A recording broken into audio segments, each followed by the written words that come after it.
और एक ब्राह्मण चाहता है कि मंदिर के सामने से ब्राह्मण होगा, क्यों नहीं? एक चमार हो जाता है, एक डोम हो जाता है, बिल्कुल होना चाहिए, बिल्कुल होना चाहिए। संविधान है, मैं तो कह रहा हूँ भाई। देखिए, मुझे तो कोई मंदिर मिली नहीं। और सुनिए सर, रही भेदभाव की बात, इसका मतलब आप मंदिर के लिए परेशान है क्या? मैं नहीं, जिस दिन मंदिर मिल जाएगी बंद हो जाएंगे। बिल्कुल नहीं, बिल्कुल नहीं। मैंने क्या आपने कहा कि चमार को मंदिर में मतलब पुजारी नहीं बनाया। मैं उस पर बोलूं कि भाई मुझे तो कोई मंदिर मिली नहीं कि जी मैं बैठा दूं। लेकिन मैं कहता हूं कि देश के तमामों उस संस्थान पे, उस जगह पे शूद्र भी बैठे, ब्राह्मण भी बैठे, क्षत्रिय भी बैठे, वैश्य भी बैठे, सबको बैठना चाहिए। बाबा साहब ने संविधान दे दिया है, सबका सब समानता का अधिकार है सर, सबको बैठना चाहिए। लेकिन मैं क्या कह रहा हूँ कि गलत करने वाला, मैं क्या कह रहा हूँ, गलत करने वाला ब्राह्मण हो या क्षत्रिय हो, गलत है। हाँ, मैं तो कहता हूँ जाति व्यवस्था खत्म कर देनी चाहिए। और मेरा अगर मानना यह है ना सर कि इस देश का पहला दलित प्रधानमंत्री चंद्रशेखर रावण जी को या मल्लिकार्जुन खड़गे जी को बना देना चाहिए। और उनसे तो मैं पर्सनली मिलने की कोशिश करूंगा और उनसे एक ही चीज कहूंगा कि महाराज अब जाति व्यवस्था को खत्म कर दीजिए। संविधान की आपने बात कर ली, आप एक ब्राह्मण समाज से आते हैं और ब्राह्मण के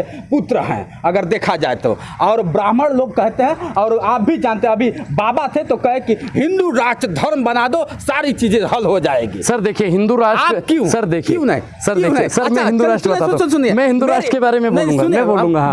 बोलिएगा। एक सवाल और मेरा सुन लीजिए। दूसरी चीज, हर पंडित चाहता है, अब आप पंडित सुन लीजिए खुल के मैं बताऊं, हर एक ब्राह्मण चाहता है कि मंदिर के सामने से ब्राह्मण होगा, क्यों नहीं? एक चमार हो जाता है, एक डोम हो जाता है। बिल्कुल होना चाहिए, बिल्कुल होना चाहिए। संविधान है, मैं तो कह रहा हूँ भाई। देखिए, मुझे तो कोई मंदिर मिली नहीं। और सुनिए सर, रही भेदभाव की बात, इसका मतलब आप मंदिर के लिए परेशान है क्या? मैं नहीं, जिस दिन मंदिर मिल जाएगी बंद हो जाएंगे। बिल्कुल नहीं, बिल्कुल नहीं। मैंने क्या आपने कहा कि चमार को मंदिर में मतलब पुजारी नहीं बनाया। मैं उस पर बोलूं कि भाई मुझे तो कोई मंदिर मिली नहीं कि जी मैं बैठा दूं। लेकिन मैं कहता हूं कि देश के तमामों उस संस्थान पे, उस जगह पे शूद्र भी बैठे, ब्राह्मण भी बैठे, क्षत्रिय भी बैठे, वैश्य भी बैठे, सबको बैठना चाहिए। बाबा साहब ने संविधान दे दिया है, सबका सब समानता का अधिकार है सर, सबको बैठना चाहिए। लेकिन मैं क्या कह रहा हूँ कि गलत करने वाला, मैं क्या कह रहा हूँ, गलत करने वाला ब्राह्मण हो या क्षत्रिय हो, गलत है। गलत करने वाला कोई भी हो, वो गलत है। भारत में कम से कम 135 की ना पता कितना देवी देवता है। हाँ, 33 कोटि के देवी देवता है ना,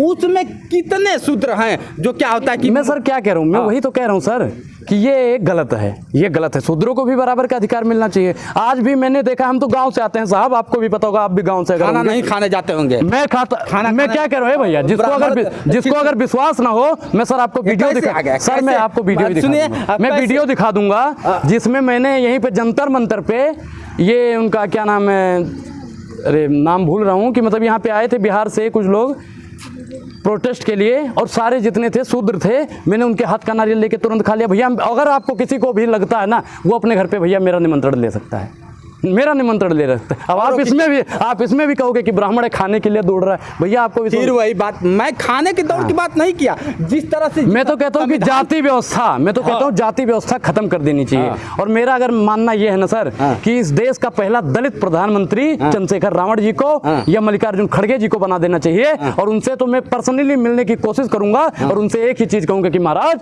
अब जाति व्यवस्था को खत्म। चंद्रशेखर रावण की आप बात कर रहे हैं, चंद्रशेखर रावण को लोग कहते हैं कि कलंकित व्यक्ति। देखिए, कहने वाले को जिसको जो कहना है कहने दो, अपना क्या जाता है, वक्त वक्त की बात। क्या ऐसा दिखता है, क्या ऐसा दिखता है जो कि योगी में नहीं दिखता है, जो कि मायावती में आपको नहीं दिखता है? मैं क्या कह रहा हूँ कि दलित को बनाइए ना, किसी भी दलित को बना दीजिए। मैंने तो ऐसा नाम लिया ना चंद्रशेखर रावण और इनका, आप मायावती जी को ही बना दीजिए, लेकिन जाति व्यवस्था जो खत्म करने के लिए अपने मैनिफेस्टो में लिखे। और रही बात हिंदू राष्ट्र की, हिंदू राष्ट्र बाबा साहब ने कहा था कि जिस दिन हिंदू राष्ट्र बने, हिंदू राष्ट्र देश की बर्बादी है। क्या गांधी हिंदू नहीं थे? क्या गांधी हिंदू नहीं थे सर? आप बताइए। सोमनाथ मंदिर का उद्घाटन हो रहा था, नेहरू जी को बुलाया गया, नेहरू जी ने साफ मना कर दिया। क्या नेहरू हिंदू नहीं थे? हम पेरियार को पढ़ते हैं तो कहते हैं भगवान कुछ है ही नहीं। क्या पेरियार हिंदू नहीं थे? हम भगत सिंह को पढ़ते हैं तो कहते हैं मैं नास्तिक हूँ। नास्तिक क्यों? उस पर उन्होंने किताब लिख दी। क्या भगत सिंह हिंदू नहीं थे?